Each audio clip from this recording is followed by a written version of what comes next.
Aujourd'hui, nous allons découvrir ensemble l'agriculture au Kenya. C'est une agriculture que je connais bien car c'est un pays voisin de la Tanzanie et la Tanzanie, je l'ai visité quand j'avais 20 ans parce que j'y ai fait du woofing pendant 3 ans.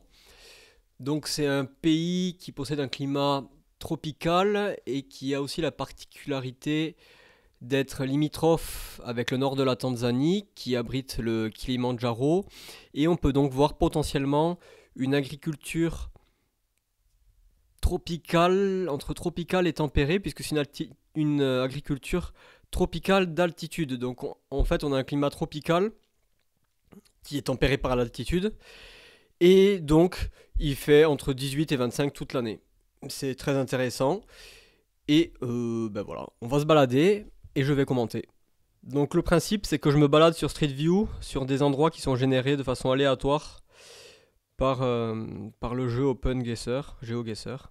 Donc en Afrique de l'Est, bah, les moyens ils sont très faibles, donc l'agriculture est globalement peu motorisée, hormis certaines zones. C'est une agriculture paysanne avec bah, beaucoup de producteurs qui ont des petites parcelles. On cultive de tout, le maïs essentiellement, puisqu'il est à la base de l'ugali, qui est une sorte de purée de maïs, qui est le plat principal des gens, des habitants de l'Afrique de l'Est. La banane, c'est le deuxième aliment principal, qui est consommé à toutes les sauces, en soupe, en dessert, en cuite, grillée. Ils mangent ça de toutes les façons. On a également le riz, de façon assez marginale, parfois quand les terres s'y prêtent. Et notamment au pied du Kilimandjaro, parfois il y a des, euh, des cuvettes avec des sols très concentrés en argile, très lourds, qui peuvent donc bien retenir l'eau. On a aussi le café, et puis on a tous les fruits tropicaux, ananas, fruits de la passion, mangue, avocats. Ils ont des avocats énormes, ils ont des variétés d'avocats grosses comme des melons. D'ailleurs, c'est toxique pour les chats, les gens qui ont des chats domestiques là-bas. Ben, en fait, les chats ils deviennent tout maigres parce que, bon, ben, clairement, le budget croquette en Afrique de l'Est, il est pas affolant. Et donc, les chats se mettent à manger des avocats et ça les fait maigrir, voire périr. Il y a différents types de sols en fonction du lieu, mais globalement, on est sur des sols rouges tropicaux, qui sont des sols pas spécialement fertiles, ce qui explique la forte présence d'arbres de la famille des légumineuses, qui ont la faculté de fixer l'azote et qui donc sont autonomes pour l'azote, ce qui leur permet de pousser dans des situations où les sols sont peu fertiles. Et ça permet d'autre part aussi, eh bien, éventuellement, de fertiliser le sol pour les cultures, si on en avait un usage judicieux fait à cet effet.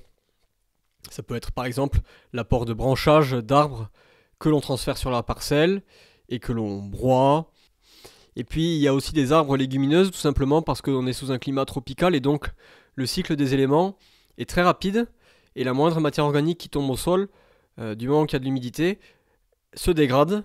Et donc le cycle est très rapide, contrairement à nos contrées tempérées où il y a une phase de constitution du stock de matière organique en automne et en hiver avec les feuilles qui tombent, puis une phase d'assimilation au printemps et en été. Voilà. En fait, la matière organique, elle est diffusée en mode alternatif chez nous, tandis que chez eux, c'est en mode continu. Voilà. Pour ce qui est de l'élevage, en général, il y a des vaches et puis il y a des poulets, de façon pareille, hein, c'est agriculture paysanne. Donc il y a des poulets, mais on voit jamais de gros élevages intensifs. Et ils gardent précieusement leurs volailles. Sachez que moi, quand j'étais en Tanzanie, j'ai vu un mec se faire fouetter parce qu'il a tenté de voler pour la deuxième fois de suite au même endroit un coq. Et heureusement que quelqu'un est intervenu parce que sinon ils allaient le fouetter à mort. Et paraît-il que le fouet encore, c'est assez sympa parce que normalement ce qu'ils font avec les voleurs là-bas, c'est qu'ils les mettent dans des pneus et ils les brûlent. Voilà. Chouette pays pour les criminels. Alors, voyons voir. Il y a également une autre culture qui est présente, c'est la canne à sucre. Et puis il y a le sisal, qui sert tout simplement à faire des... c'est une plante textile. Et Il est présent un peu partout dans le pays des eucalyptus qui ont été apportés par les colons qui étaient probablement hollandais, si c'est la même chose que la Tanzanie, hollandais ou allemand. Et donc l'eucalyptus qui est d'origine à la base originaire d'Australie, il s'est naturalisé en Afrique de l'Est. Il pousse un peu partout. Il peut être problématique parce qu'il empiète sur la flore endémique. Il pousse très vite et ouais, clairement, c'est l'équivalent du robinier faux acacia chez nous, quoi. C'est un peu l'équivalent, quoi. Pour la petite anecdote, peut-être que certains d'entre vous se demandent si les abeilles peuvent butiner la nuit. Eh bien, pour nos abeilles européennes, je ne sais pas si c'est le cas. Toujours est-il qu'en Tanzanie, j'ai vu des abeilles butiner euh, très tôt le matin, alors qu'il faisait encore nuit. Le soleil n'était pas levé. Franchement, on y voyait, mais vraiment, vraiment très très peu. Et il y avait des abeilles qui butinaient justement les fleurs d'eucalyptus. Je me souviens, le père du gars qui m'a accueilli m'a dit: t'entends le bruit là? Et lève les yeux. Et effectivement, il y avait plein d'abeilles dans les eucalyptus. Donc voilà, si vous vous posiez la question, oui, les abeilles, du moins les abeilles africaines, peuvent butiner la nuit. Et maintenant, tous ceux qui sont sur ma chaîne YouTube pour le thème des fleurs mellifères vont me demander: mais Paul, qu'est-ce qui valait le miel en Tanzanie? Eh ben, c'était une énorme tuerie. J'en avais ramené un pot. Là-bas, il coûte que dalle, ça coûte ouais, rien du tout. Et je crois que j'ai jamais mangé un miel aussi bon de ma vie. Il était foncé, foncé. Il était tout noir presque. Enfin, pas noir comme du miel de mielin, mais il était vraiment rouge très sombre, un peu comme du châtaignier. Et un goût très fort, mais franchement incroyable. Voilà donc pour le préambule, et puis maintenant, ben, on va se balader.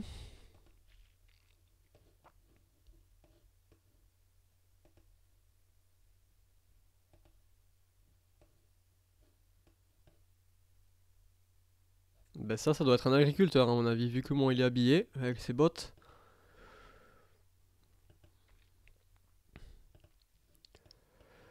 Ça, c'est typiquement le type d'épicerie qu'on trouve un peu partout.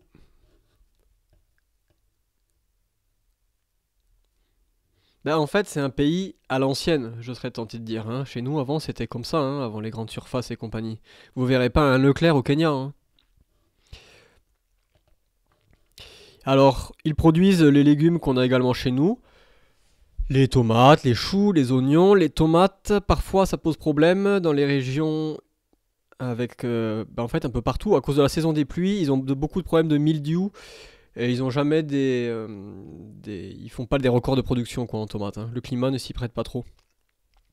Ils cultivent tous la... J'ai l'impression qu'en Afrique, ils cultivent un peu tous la même tomate. C'est une tomate entre la Roma et la tomate ronde. C'est une tomate mi-ronde, mi-ovale. Euh, voilà. Ils consomment aussi du cannabis, et je dis ça parce que quand j'étais en Tanzanie, c'était marrant parce que le gars chez qui j'étais, ben en fait un jour il m'avait emmené fumer des joints de façon bien sûr tout à fait illégale parce que là-bas c'est pas autorisé. Et sur le chemin il me disait que en fait les poulets du dealer étaient les plus gros parce qu'ils mangeaient les graines de chanvre. Et voilà pour l'anecdote.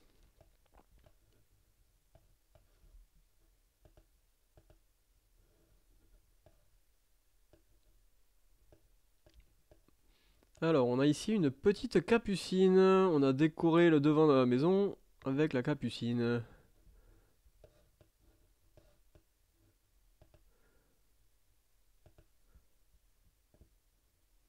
Vous voyez, il y a des eucalyptus un peu partout, ça c'en est. Et là, me semble-t-il, des fougères. Des fougères. Donc on est sur un sol acide. Et je me demande si on n'est pas au sud du pays. Vous voyez, là sur la carte, Arusha, c'est au sud du Kilimandjaro. Le Kilimandjaro, il est vers là. Et donc là, on serait dans les zones montagneuses du sud du pays, qui ont donc un climat tropical atténué. Et donc des pluies un peu toute l'année. Et oula, tabarnak. Des pluies un peu toute l'année. Une végétation luxuriante, ça c'est une folie, hein.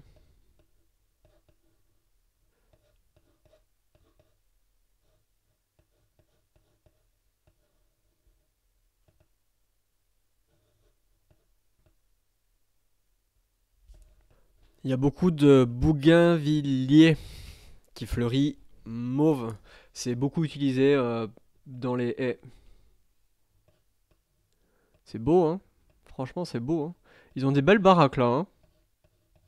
Franchement, il doit pas y avoir trop de criminalité parce que quand j'étais allé en Tanzanie, souvent, ben, j'étais pas pourtant dans une zone très craignos, mais sur les, au-dessus des murs comme ça qui closent les propriétés, il y avait toujours des tessons de bouteilles.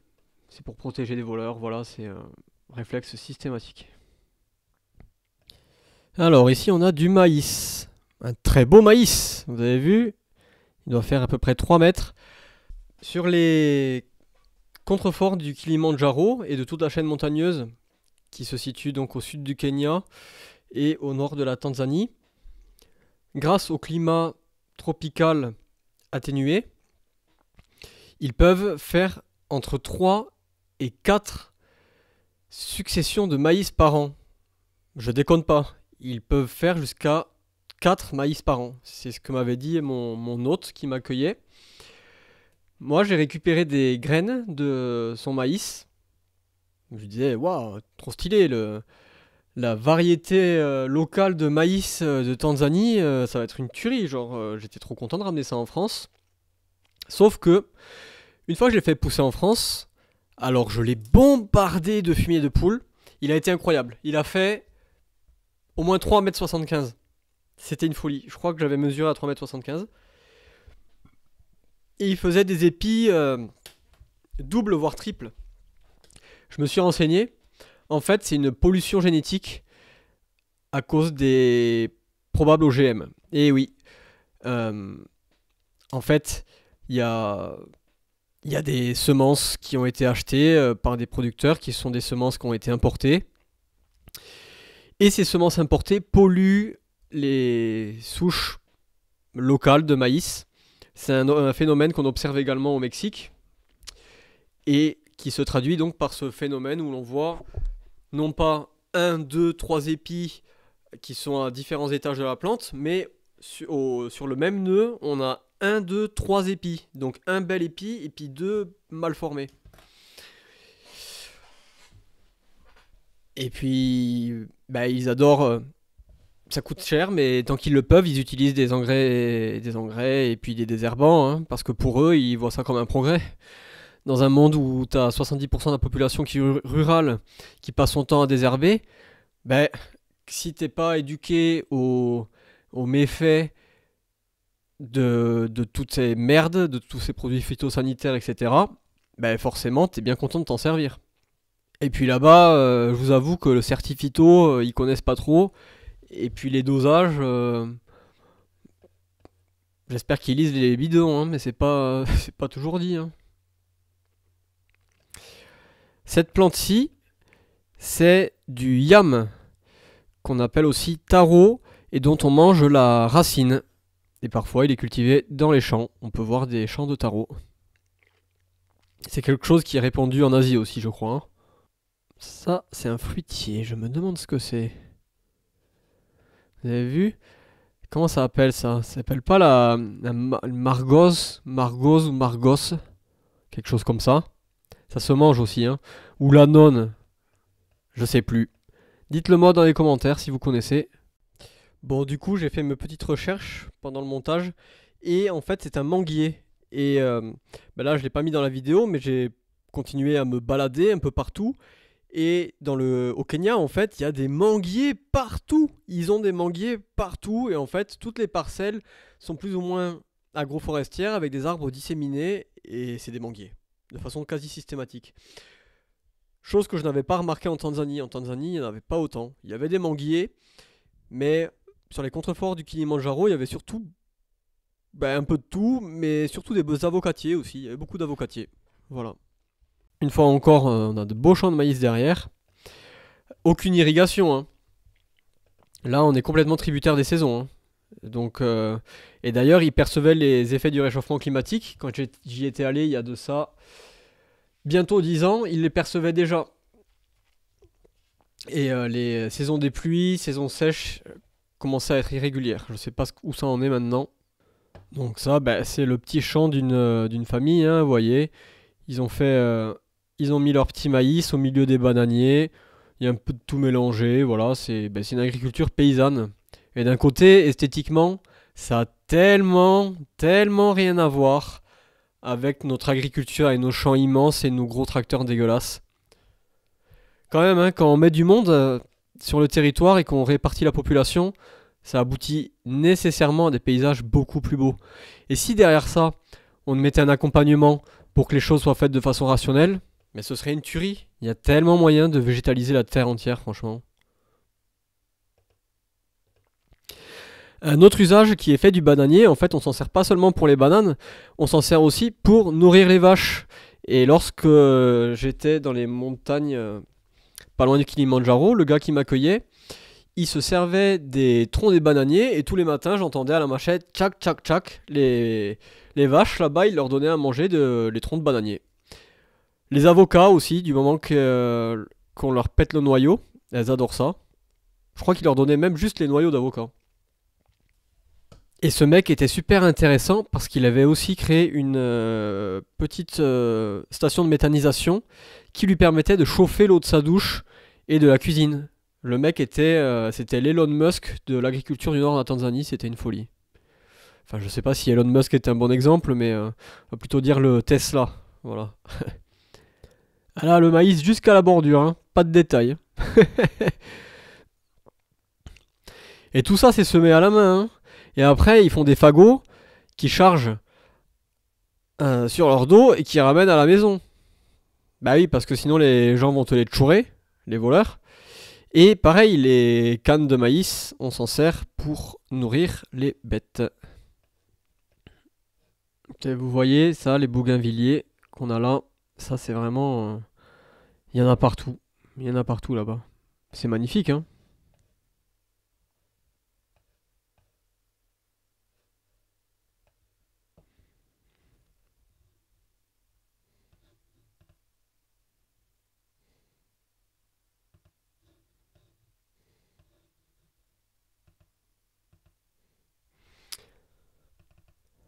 Alors, je sais pas si vous voyez comme moi, mais là dans le champ, ils ont fait des fagots avec le maïs. Voilà. Donc ensuite, ils vont l'amener chez eux et ils nourriront leurs animaux avec probablement des vaches. Hé, coucou. Il fait coucou. Excellent. Les eucalyptus, là, au fond, on dirait... Je sais pas. Je suis pas sûr que ça en soit.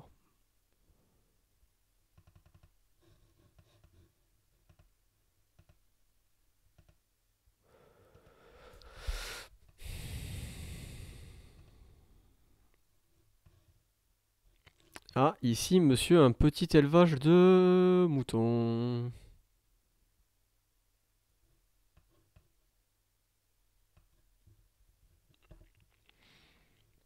Et puis là, tout le maïs est semé à la main. Semé à la main, désherbé à la main. Dans les coteaux, hein, ça fait les guiboles. Hein, petite haie plessée rudimentaire. Intéressant. Les vaches au bord de la route. Une scène classique. Oh, elles sont plutôt dodues.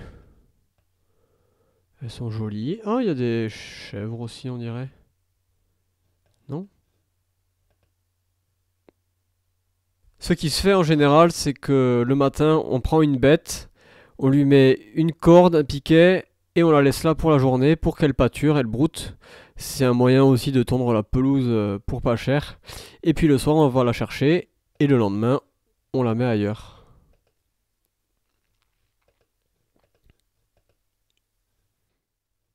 Vous voyez là ces arbres qui ressemblent à des acacias.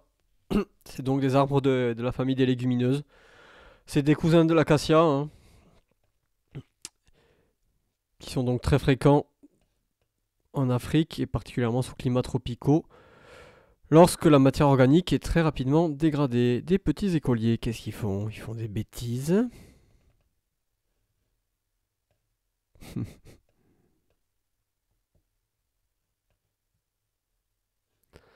Ça, je me demande si ce serait pas de la canne à sucre. Et on peut voir là, sur le talus, ça c'est du ricin qui pousse assez spontanément. Je suis pas certain qu'ils en fassent usage, hein. Bon ben voilà, c'est la fin de notre petit tour en Tanzanie. J'espère que ça vous a plu. Enfin, Tanzanie, Kenya, Afrique de l'Est. N'hésitez pas à réagir en commentaire, à me faire vos remarques si vous en avez, qu'elles soient positives ou négatives. Enfin bon, des pistes d'amélioration du moins. Je me dis que peut-être que je referai ce genre de vidéo pour d'autres contrées si ça vous intéresse. Bon, pour le coup, je ne les connaîtrai pas physiquement puisque hormis l'Afrique de l'Est, j'ai pas fait moult voyages. Mais via Street View, il y a quand même moyen de voir des choses intéressantes. Donc bon, si ça vous intéresse, j'en ferai d'autres. Voilà, je vous souhaite une bonne journée, soirée, peu importe. Et à plus, ciao.